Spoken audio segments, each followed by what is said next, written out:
Mean I don't know कि आप लोगों का बिज़नेस का कितना तजर्बा है, बट इस वक्त एक बहुत सीरियस एक मामला है पाकिस्तान में कि कॉन्ट्रैक्ट इन्फोर्समेंट ना होने के बराबर है। मैंने अपने एक दोस्त से पूछा था कि भाई कितनी रकम होनी चाहिए कि आप अदालत जाएंगे, तो आपके ख्याल से उसने क्या जवाब दिया था? उसका फैक्ट्री है उसकी, क्या जवाब था उसका? Any gas? नहीं, वो कोई फिगर तो बताए। खैर उसने कहा कि जी देखें 25-30 लाख से कम में तो अदालत जाने का कोई फ़ायदा नहीं। ये एक एनेक्डोटल एक जवाब है आपके पास। और बात यह है कि जिस मुल्क में कॉन्ट्रैक्ट की कोई वैल्यू ना हो, उस मुल्क में आप बिज़नेस किस तरह करेंगे? अच्छा, इस वजह से वैसे इसका एक जो साइड इफ़ेक्ट ये होता है कि जो लोग जो बिज़नेस करते हैं वो अमूमन बरादरी के थ्रू करते हैं या रिश्तेदारों के थ्रू करते हैं। वो एक अपनी बरादरी से बाहर नहीं जाके करते, क्योंकि बरादरी का बंदा होगा कि कम से कम उसको ढूंढ के जलील तो कर लेंगे। लेकिन किसी गैर आदमी से अगर आप कोई मुआहदा करेंगे और वो मुआहदा काम वो उस पर भाग जाता है, तो फिर आपके पास क्या ऑप्शन हैं? पाकिस्तान में तो एटलीस्ट बहुत कम है। अच्छा,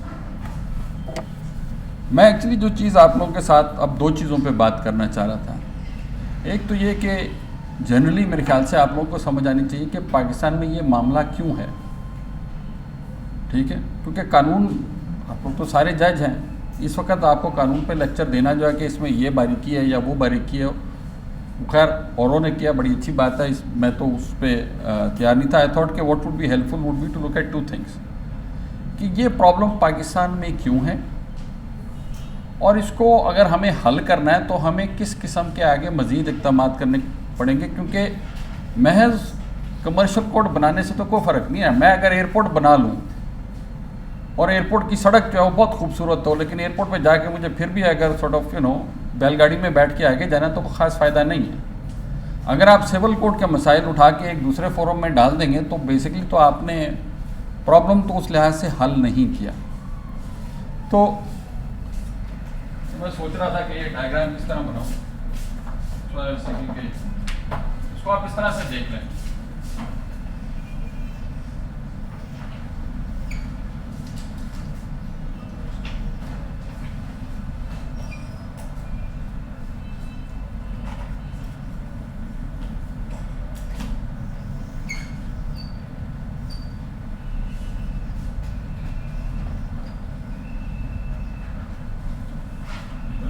Vaguely obscene and I'm trying to avoid that.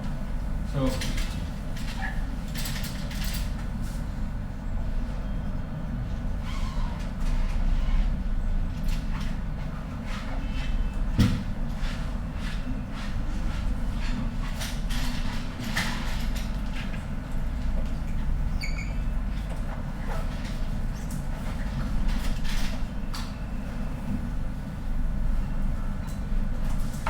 Basically आपके अदालती सिस्टम के अगर आप कंसेप्चुअली देखें तो उसके तीन हिस्से हैं।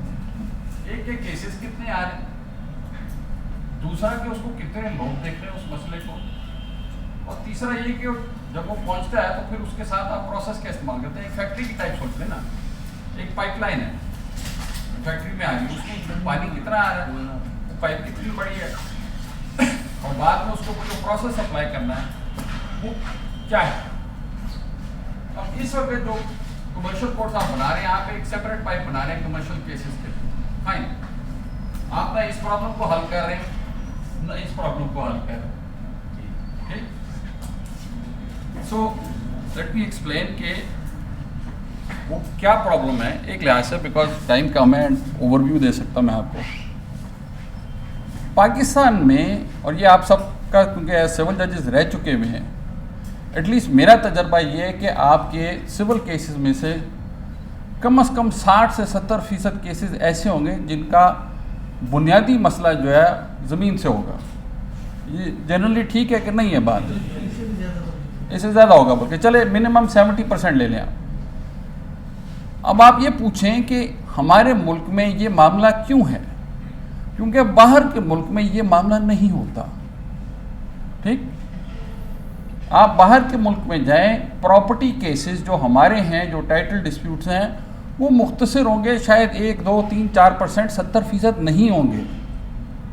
वो इसलिए है क्योंकि हमारे यहाँ टाइटल, रिकॉर्डेड टाइटल का कोई सिस्टम नहीं है। जो आपके पास जो लिखा जाता है रेवेन्यू रिकॉर्ड में, वो एविडेंस ऑफ टाइटल होती है। एविडेंस ऑफ टाइटल को आप चैलेंज कर सकते हैं। ये इसलिए है क्योंकि जब 1000 साल पहले जब लोग काबुल वगैरह से उठ के आके इधर आके फतह करते थे, तो वो जागीरें पकड़ा देते थे कि जी ये ले, आपको शेखुपुरा की जागीर दे दी, आपने मुझे इतने पैसे देने, आप जाने बंदे जाने, मुझे नहीं पता कि क्या है। यही सिस्टम जो है वो फिर मुगलों ने किया, ठीक है, उसको थोड़ा सिस्टमेटाइज किया, लेकिन सिस्टम वही था, टैक्स फार्मिंग वाला।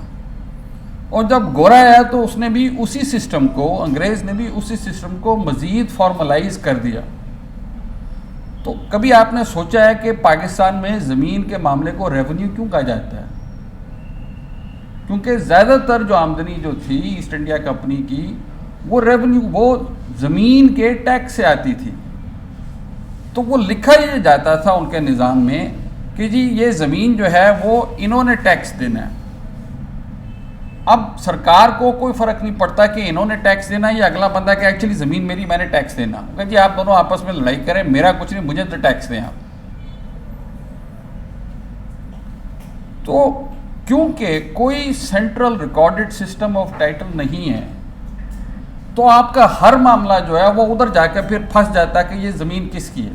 ठीक, आपका कोई केस होगा कि जी किसी की प्रॉपर्टी है और कोई बंदा कहेगा जी मेरे पास फलाना कागज़ है, दूसरा कहेगा मेरे पास फलाना कागज़ है, तीसरा कहेगा कि जी मेरी फूफी जो थी वो तो जी देखिए पर्दा नशीन औरत थी, उनको जो है वो लिमिटेशन नहीं लगती, और ये एक्चुअली वो तो अंगूठा छाप थी, तो ये एट्सेट्रा एट्सेट्रा।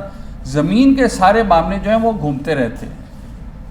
अब अमेरिका या इंग्लैंड में क्या होता है, आपने अगर प्रॉपर्टी लेनी होती है तो आप जाते किसी एक जगह पे, एक सेंट्रलाइज लोकेशन होती है जिधर सारी रजिस्ट्रीज होती हैं। वो वहाँ पे अगर रजिस्टर ना हो तो उसका कोई लीगल इफेक्ट नहीं होता। पाकिस्तान में कोई सेंट्रलाइज रजिस्ट्री नहीं है। मैंने पावर ऑफ अटर्नी अगर रजिस्टर करनी है तो मैं लाहौर में कर सकता हूँ, मैं कराची में कर सकता हूँ, मैं डे खान में कर सकता हूँ।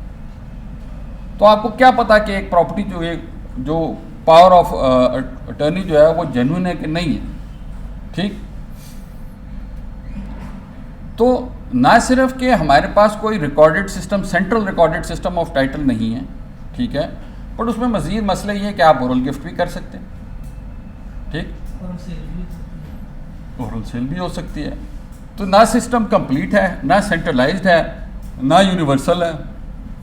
इंग्लैंड में 1604 में स्टैट्यूट ऑफ एलिजाबेथ में लिखा गया था कि अगर आपने ज़मीन बेचनी है तो इन राइटिंग होगा। पाकिस्तान में 2020 में ये अभी तक कानून नहीं है। मैं अगर चाहूँ तो मैं अपनी ज़मीन गिफ्ट कर सकता हूँ। ठीक, अब गिफ्ट की बहस तो हमेशा होती रहेगी।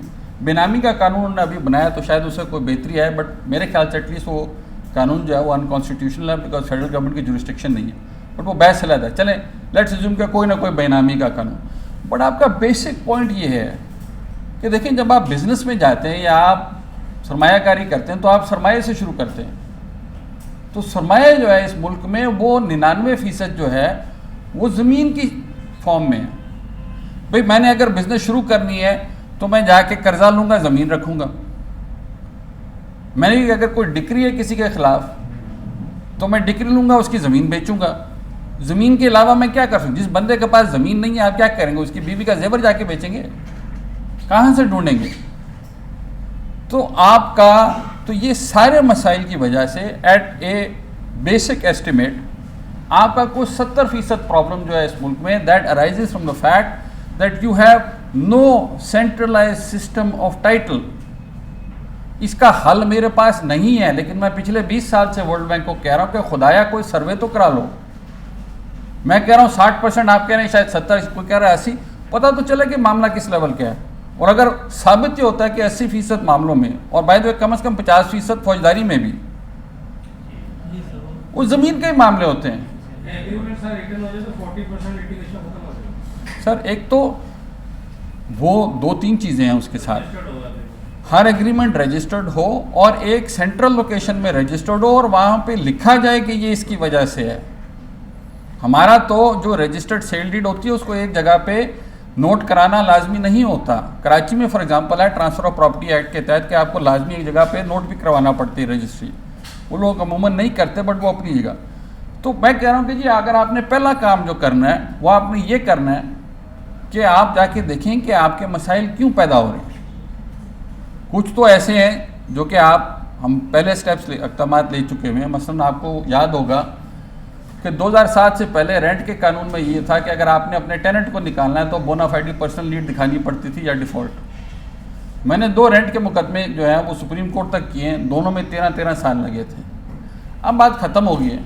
ये आपकी रेंट डीड है, ये आपने इसके पैसे दिए, ये आपकी रेंट डीड ख़त्म हुई, प्लीज़ इसको निकाल दें या जो कुछ भी है, उस पर बहस ही नहीं होती। 2000 से लेकर 2005 तक अगर आप सारी सुप्रीम कोर्ट्स की प्रिंटेड जजमेंट्स देखें तो उनमें से 6% रेंट की हैं। अब नहीं होती, एटलीस्ट पंजाब से नहीं होती, सिंध में अभी भी निकलती हैं।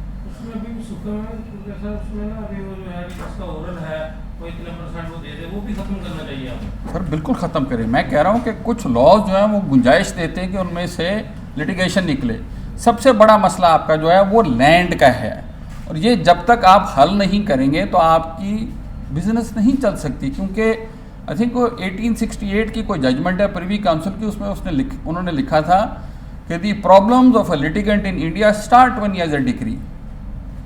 अब आप ज़मीन बेचे, ज़मीन के ऊपर बैंकिंग कोर्ट में यही होता है कि जी इश्तिहार गलत था, फिर ये था, फिर वो था, फिर फलाना था, वो एक अलग था वो। बट ये आप ज़मीन के मामले को हल करेंगे तो फिर आगे चलेंगे। और ये फॉर एग्ज़ाम्पल स्टॉक एक्सचेंज में हो चुका हुआ है। सेंट्रल डिपॉजिटरीज एक्ट जो है 96 का, उसमें लिखा गया हुआ है कि ये शेयर अगर मार्केट में बेच दिया जाए, चाहे फ्रॉड से बेचा हो, जिस बंदे ने खरीदा है उसका टाइटल परफेक्ट होता है। आपको अगर मसला है आप जाके डैमेजेस ले लें सेलर से। ज़मीन में ये नहीं होता, हमें शायद इस तरफ के सिस्टम की तरफ जाना पड़े। मैं सिर्फ ये कह रहा हूँ कि आप जो है पहले प्रॉब्लम की फाउंडेशंस को देखें कि ये आपका मसला क्यों है। इस मुल्क में 70% सिविल केसेस ऐसे हैं जो कि दूसरे ममालिक में होते ही नहीं हैं। तो आप चाहे 15 सिविल जज बना लें या 50 बना लें, अगर वो ज़मीन के मामले देखेंगे तो they will be overwhelm. But we are here to be positive. तो आगे चलते हैं। दूसरा मेरा पॉइंट ये था कि सिविल कमर्शियल कोर्ट आपने बना लिया, जुरिस्डिक्शन दे दी, कोई कानून बन रहा है, डिस्कस हो रहा है। अब इसको आपने आगे इफ़ेक्टिव किस तरह करना है देखें। और इसमें भी सिंपल सी बात है, मेरा काफ़ी सारा कानून जो है और प्रैक्टिस जो है वो आर्बिट्रेशन और ख़ास तौर पे इंटरनेशनल आर्बिट्रेशन में होती है। तो मेरी जो सजेशन है वो मैं आपसे ये कह रहा हूँ कि जो प्रोसीजर है, जो कि एक ट्राइड एंड टेस्टेड प्रोसीजर है दुनिया में सिविल केस चलाने का, खुदाया उसको अपना लें। आप सीपीसी उठा के पूरा इधर लागू कर देंगे तो साल 2 साल बाद जो गंद उधर है वो गंद इधर भी आ जाएगा, उसका फ़ायदा नहीं है। और कुछ बहुत बुनियादी चीज़ें जिससे आप लोगों के सारों की ज़िंदगियां बहुत आसान हो जाएंगी।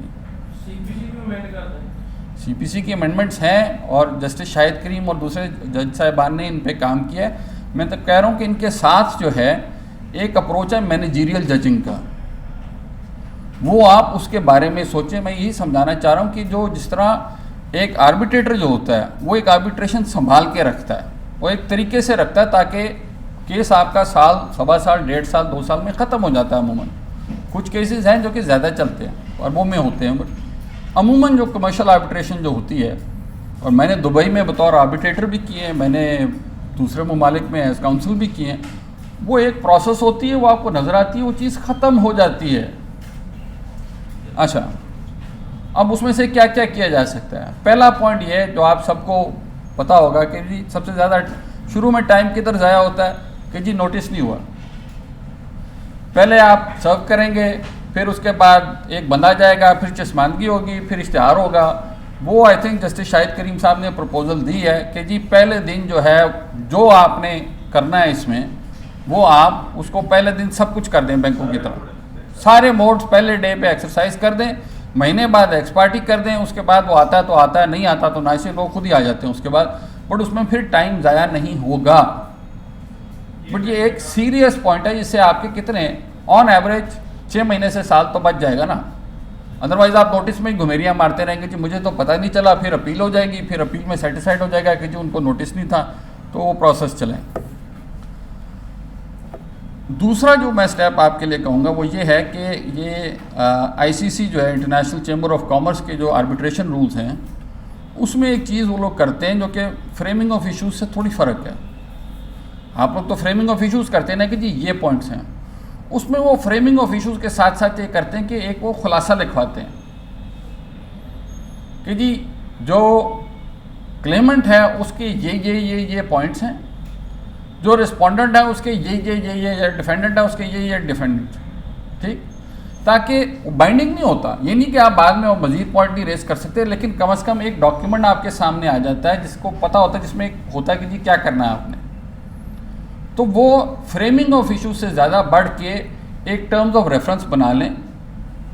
और एटलीस्ट आर्बिट्रेशन में तो कई दफ़ा होता है कि जज कहता है कि जी यार जो आर्बिट्रल ट्रिब्यूनल है वो कहते हैं कि जी आप ये हमें ड्राफ्ट करके दे दें, आप अपना सेक्शन दे दें, आप अपना सेक्शन दे दें, ये प्रपोज हैं जो मैं इश्यूज़ जो मैंने नोट किए हैं और उसकी बुनियाद पे हम आगे चलेंगे। उससे जब केस को आप शुरू में ही समेट लेते हैं तो अगर कल को लेट्स से ट्रिब्यूनल बदल जाता है या अगला बंदा भी 2-3 महीने बाद देखेगा तो आपको पता होगा कि केस किस नौयत का है, इसमें क्या मसले हैं, इसको आगे चलाएं फिर, ठीक। इसके साथ साथ जो आपकी प्रिलिमिनरी लीगल ऑब्जेक्शंस हैं वो आप तब नोट कर लें। सीपीसी में आपको पता है कि मसला ये होता है कि हमेशा जो है छोटे इंटरलॉक्यूटरी पॉइंट पे हमेशा अपीलें हो रही होती हैं या रिवीजन हो रही हैं, वो केस चलता है फंस जाता है, चलता है फंस जाता है, चलता है फंस जाता है। ये आप सारे पॉइंट्स जो हैं ये एंड में जाके इकट्ठे डिसाइड करें, नोट कर लें। आफ्टर अ सर्टन डेट आप ये नहीं रेज कर सकते पॉइंट्स, और एंड में जाके सारे इकट्ठे करके ठक करके आप फैसला कर लें, ठीक। अच्छा, जो अगला पॉइंट है वो शायद आपको थोड़ा अजीब लगे, बट मेरे सजेशन ये है आपसे कि बजाय इसके कि आप लिखते हैं कि जी सिर्फ 3 एडजर्नमेंट्स हैं, एडजर्नमेंट्स बाय कंसेंट कर दें। देखें कमर्शियल केस में सरकार का तो कोई वास्ता नहीं ना, मैंने पैसे लेने हैं, शायद उन्होंने देने, मैं जानूं दूसरा वकील जाने।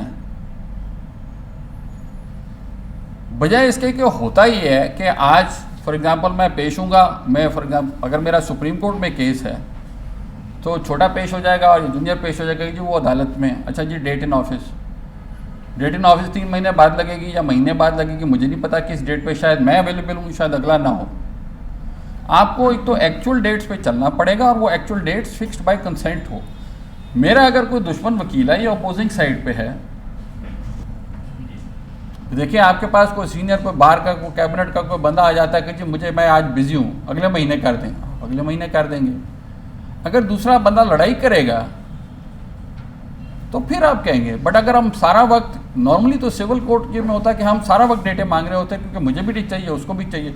कमर्शियल कोर्ट में फास्ट ट्रैक पे आप एक दफ़ा कर दें, उनको पता है कि उनकी सबसे छोटी डेट क्या अवेलेबल है। अगर वो ज़्यादा करते हैं तो फिर जज के पास डिस्क्रेशन होनी चाहिए कि नहीं जी ये डेट इस पर ज़बरदस्ती करें एटसेट्रा। बट ये कंट्रोल जो है, जब आप इसको छोड़ेंगे थोड़ा सा तो ये चीज़ बेहतर चलेगी। अगर आप हर छोटी डेट पे हर पॉइंट के ऊपर अगर अदालत खुद फैसला करेगी तो आपका 40% टाइम इस पर ज़ाया होगा, या 50% टाइम, या जो कुछ भी है। Again that is a study which needs to be done.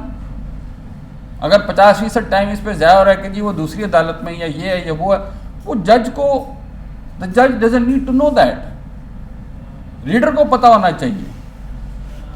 अगर दोनों साइडें मुत्तफिक हैं कि जी आज नहीं कल लगा लें तो कल लगा लें, जज को क्या फ़र्क पड़ता है, आप अपना टाइम बचाएं। बट हम इस में होते ना कि नहीं मैं, आपका टाइम इसमें ज़ाया हो रहा है, आप अपना टाइम बचाएं, अदालत का टाइम बचाएं, जो है वो एक केस उसको आगे लेके चलें।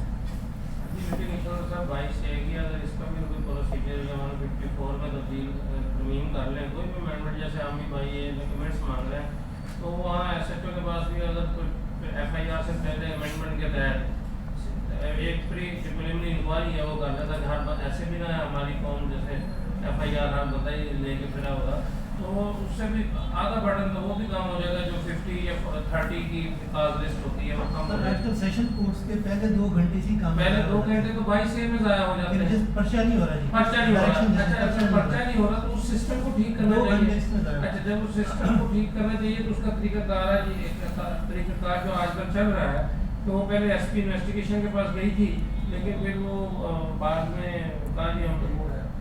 तो आप जब आपके पास 22 की दरखास्त आती है आप क्या करते हैं? नोटिस नोटिस करने 7 डेज का नोटिस। आपको नोटिस करने की क्या ज़रूरत है? उधर से कमेंट्स मांग रहे थे। ओहो, बट आपको बतौर जज लिखने की क्या ज़रूरत है? मैं तो कह रहा हूँ आप दफ्तर लिखे बेल में मतलब कि जो मैंने तो बहुत कम काम किया फौजदारी का, लेकिन मैंने जब भी देखा है खड़े होते हैं नोटिस नोटिस नोटिस, पहले आधा घंटा तो नोटिस में लग जाता है। जब नोटिस तो ऑटोमेटिक है तो फिर ऑटोमेटिक कर दो। अगर नोटिस ऑटोमेटिक है तो ऑटोमेटिक कर दो जी।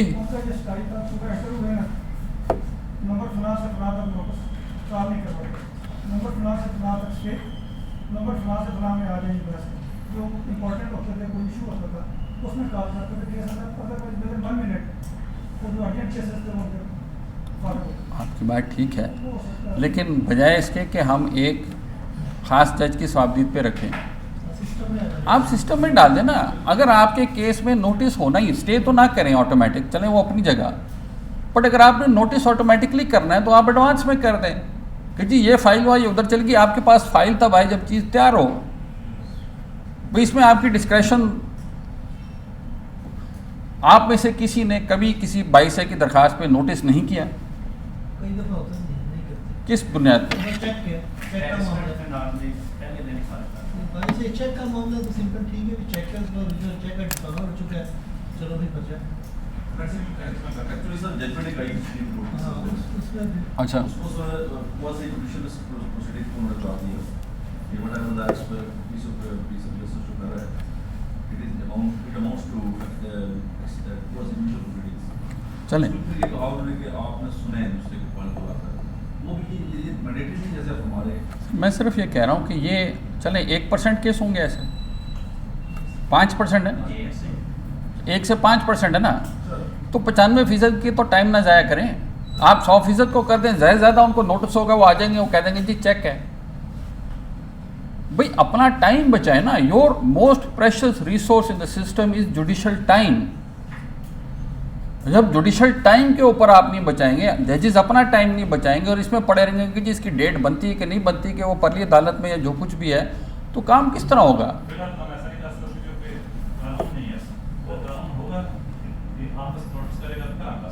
तो मैं यही कह रहा हूँ, नहीं नोटिस तो मैं कह रहा हूँ कि आप मेरा पॉइंट यही है कि अगर हमने पुराना सिस्टम लेके नई जगह पे डाल देना है तो पुराने मसाइल फिर से खड़े हो जाएंगे। अगर आपने एक कमर्शियल कोर्ट, एक फास्ट ट्रैक सिस्टम बनाना है तो उसको इम्प्लीमेंट करने के लिए थोड़ी सी नई सोच चाहिए होगी। मैं ये नहीं कह रहा कि हम बिल्कुल ही सिस्टम बदल लें, बट जो बेसिक पॉइंट्स हैं जो हमें नज़र आ रहे हैं, आप लोग 95% केसेस में आप नोटिस कर देते हैं, बेल के 95% केसेस में नोटिस हो जाता है। 100% में कर दो, क्या जाएगा किसी का? उस 5% के पीछे आप लोगों का टाइम बचेगा।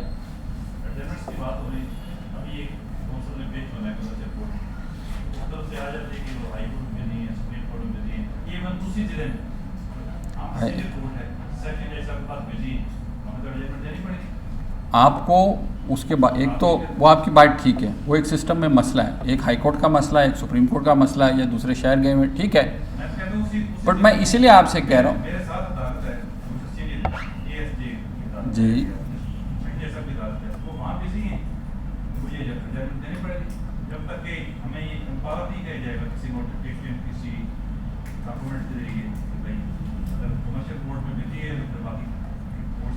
नहीं ऐसा तो देखें, commercial court sorry high court supreme court की कोई रीजनिंग नहीं है कि एडजर्न करें आप उधर से जजमेंट होगी इधर पेश होंगे। देखिए मैं तो ये कह रहा हूँ कि अगर किसी का केस सुप्रीम कोर्ट में है तो उसको एडजमेंट दे दें। मैं सिर्फ ये कह रहा हूँ वो तो होगी, मैं कह रहा हूँ एट अ बेयर मिनिमम इस तरह हो कि मेरे पास फैसिलिटी हो कि मैं अपने दूसरे कॉलीग को कह सकूँ कि भाई मैं उस दिन इस्लामाबाद में हूँ, आप पेश ना होना, ना उसका टाइम ज़ाया होगा, ना मेरा टाइम ज़ाया होगा। मैं एडवांस में जज को बता दूं कि जी ये मेरी कॉज लिस्ट है, मैं उस दिन जा रहा हूं और एडवांस में मैं डेट ले लूं, वो भी आपके क्लर्क से, ताकि आप लोगों का टाइम ना ज़ाया हो।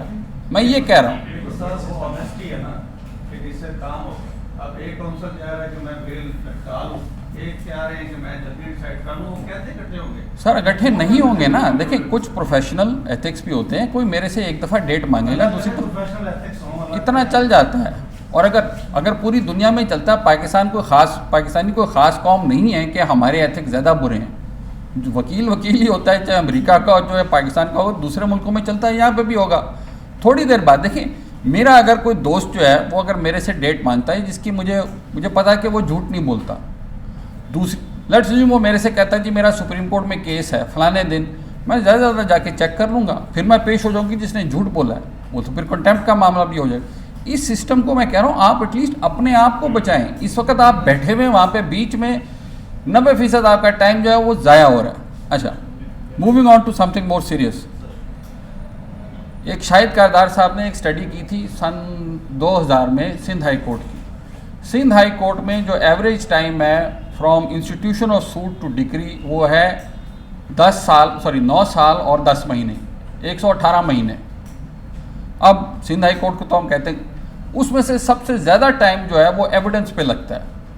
अच्छा, एविडेंस को ठीक करने के लिए जो सबसे आसान तरीका है वही जो हमारा आर्बिट्रेशन में होता है कि जी आप फलानी डेट पे आप सारों के एफिडेविट इन चीफ जो है वो पकड़ा देते हैं, ठीक, और एक मखसूस डेट जो है वो आपकी फ़िक्स हो जाती है जिस दिन आपने उनकी क्रॉस एग्जामिनेशन करनी है, राइट। क्रॉस एग्जामिनेशन जो है उसको यहाँ पे थोड़ी सी टेक्नोलॉजी लानी पड़ेगी,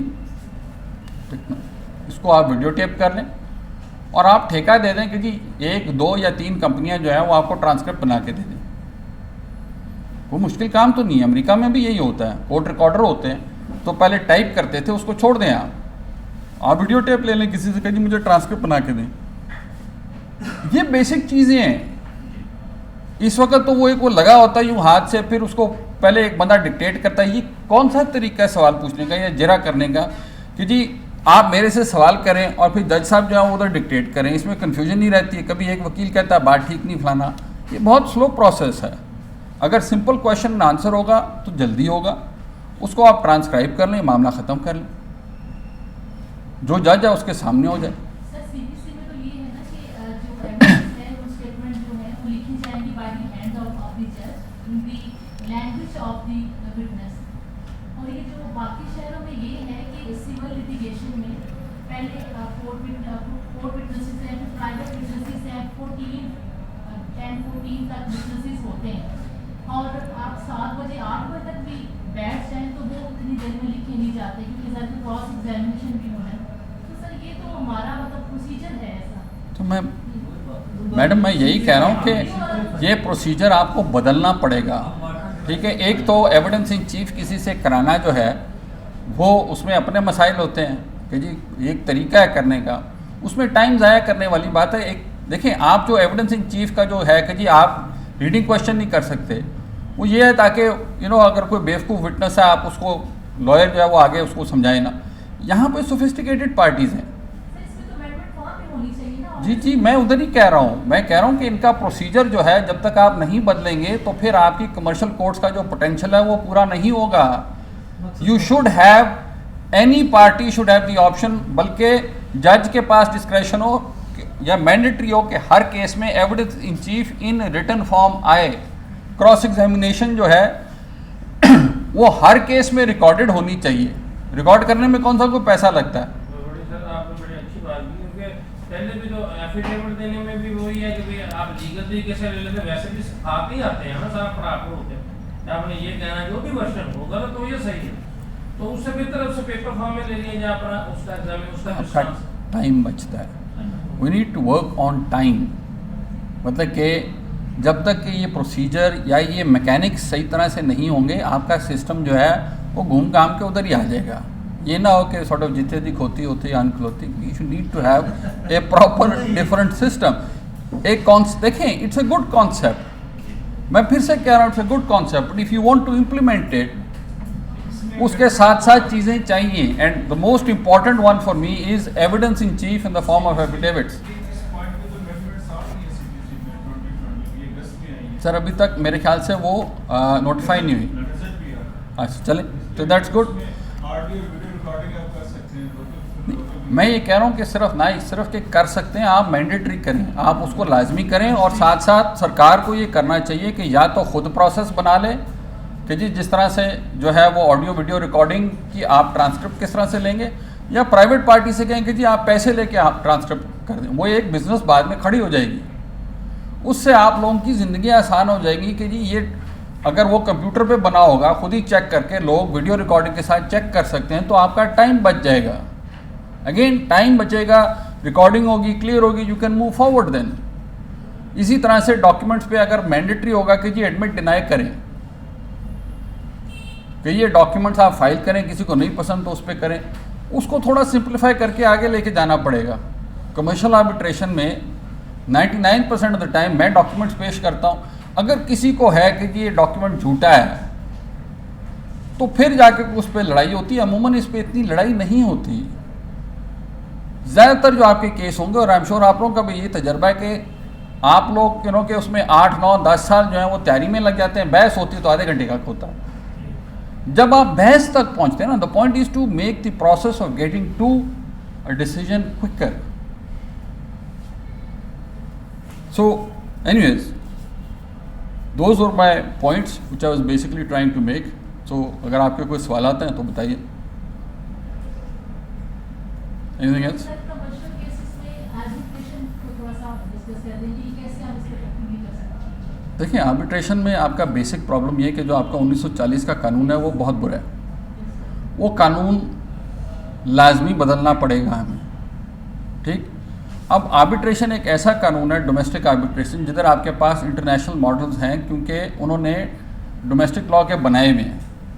तो दो चीज़ें करनी पड़ेंगी, एक तो हमें कानून बदलना पड़ेगा, ठीक, कि जिसके तहत उसको अपडेट करेंगे, क्योंकि ज़्यादातर कानून में एटलीस्ट मेरा नहीं ख्याल कि आपको चीज़ें इतनी ज़्यादा बदलने की ज़रूरत है। ट्रांसफ़र ऑफ प्रॉपर्टी एक्ट ठीक है, कॉन्ट्रैक्ट एक्ट ठीक है, उसको जैसे है उसमें मसला नहीं है।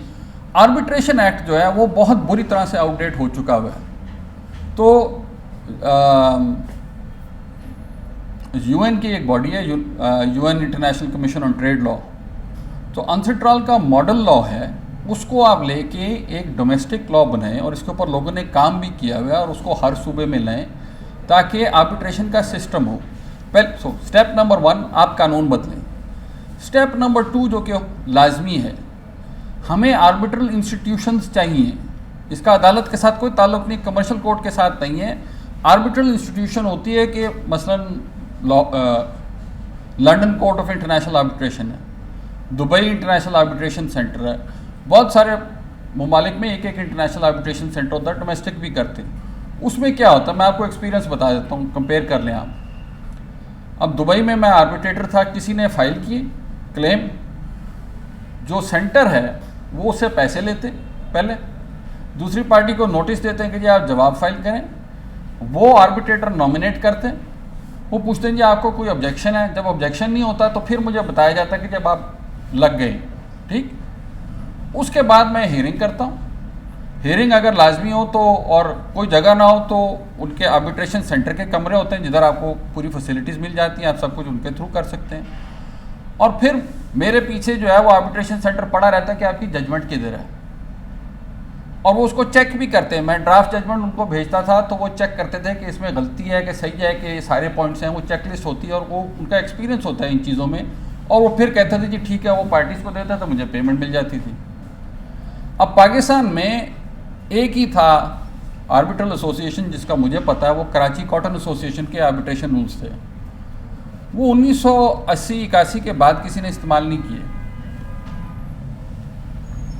कोशिश अब हो रही है, जिस तरह राना सजाद साहब आए थे, उन्होंने आपको बताया होगा, एक वो आर्बिट्रेशन सेंटर खोलने की कोशिश करें, बट अदालतों को, कानून को एक फॉर्मली आर्बिट्रेशन सेंटर्स का एक रोल एक्नॉलेज करना पड़ेगा, वरना उसके अलावा क्या होता है,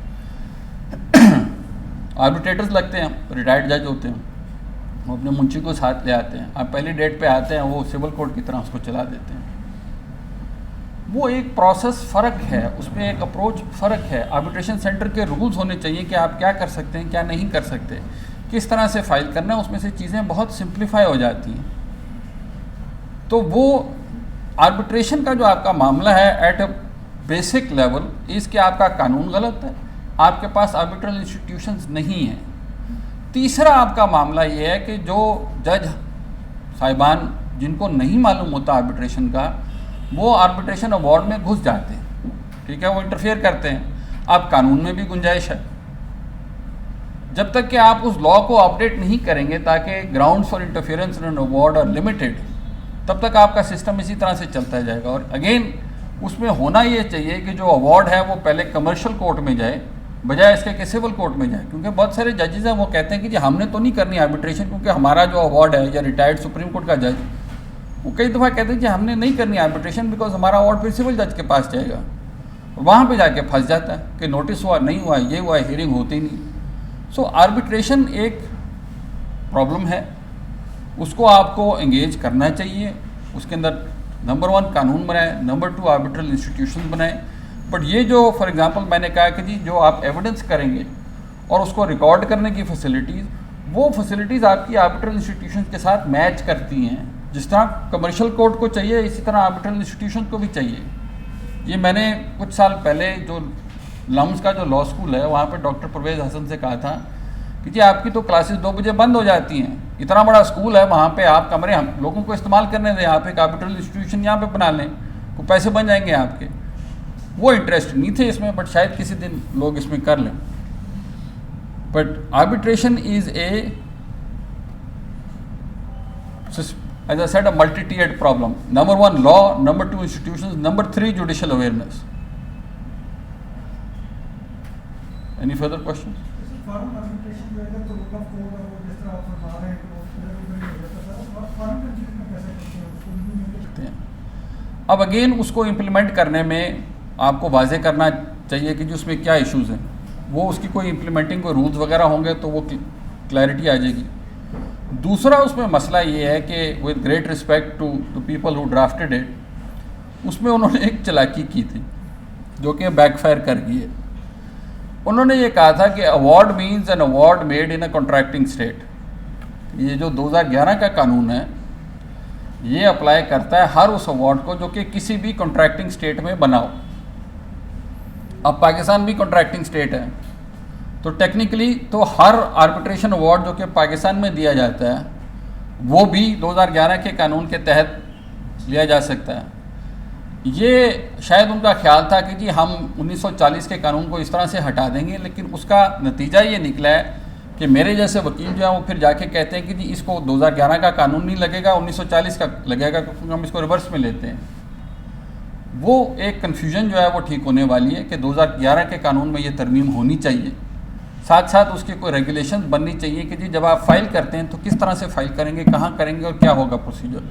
अदरवाइज़ सिंपल ये चीज़ है कि आप हाई कोर्ट में डालेंगे, हाई कोर्ट जो है उसको देखेगी और फिर उसको इम्प्लीमेंट करेगी, अगर अनलेस के ABC जो पॉइंट्स हैं उनमें वो हो उसमें। सर जो उनका एग्जीक्यूशन प्रोसेस है डिफरेंट है सर हमसे? नहीं once decree has been passed नहीं, पर उसको आप इम्प्लीमेंट बतौर डिक्री करेंगे ना बाद में, वो तो हाई कोर्ट उसको देखती है और उसको फिर कह देती है कि जी इसको इम्प्लीमेंट करना है।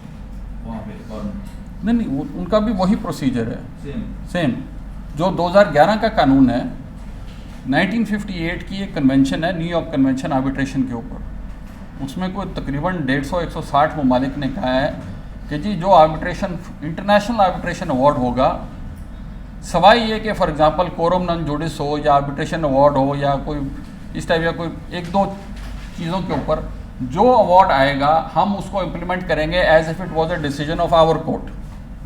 तो ये 1958 की कन्वेंशन जो है ये सारे ममालिक में है, सारे बड़े ममालिक में है, और उनमें से अब पाकिस्तान भी है 2011 के बाद से। तो उनका प्रोसीजर हमारा प्रोसीजर मोटा मोटा एक ही है, इंटरनेशनल अवार्ड की इम्प्लीमेंटेशन की हद तक। हिटाची जो रूपाली का केस जो है वो एक खासा कॉम्प्लिकेटेड किस्म का केस है, जिसमें उसमें ये था देखें 2011 के कानून से पहले 1937 का कानून था। 1937 का कानून जो था इंटरनेशनल आर्बिट्रेशंस को लगता था, उसमें एक प्रोविज़न थी शेक 9B, जिसमें ये लिखा था कि this act will not apply to any arbitral award in which the law of the contract is Pakistani law. जो वो वाली आर्बिट्रेशन जो थी रूपाली वाली, जिसमें एक तरफ एसएम जफ़र साहब थे, दूसरी तरफ बंदयाल साहब बाद में आए थे, खालिद अनवर थे हाई कोर्ट के लेवल, उसमें उन्होंने पॉइंट ये लिया था कि क्योंकि लॉ ऑफ द कॉन्ट्रैक्ट जो है वो पाकिस्तानी लॉ है, इसलिए उसको 1937 का नहीं लगेगा, 1940 का लगेगा। कॉज ऑफ एक्शन अराइज किया हुआ है शेखुपुरा में, इसलिए आपको जो हांगकांग का आर्बिट्रेटर है उसको उठा के यहाँ से हटा देना चाहिए। वो एक सॉर्ट ऑफ लकूना था कानून में, जो कि उनको बाद में ठीक कर देना चाहिए था। अगेन 2011 के कानून में मज़ीद इतनी क्लैरिटी नहीं है कि उसको वो पकड़ लेते, बट उसको क्लैरिफाई कर देना चाहिए। बट ये एक प्रॉब्लम था जो कि एटलीस्ट जिसका बाद में वकीलों ने भरपूर फ़ायदा लिया। So any other points? चले, थैंक यू।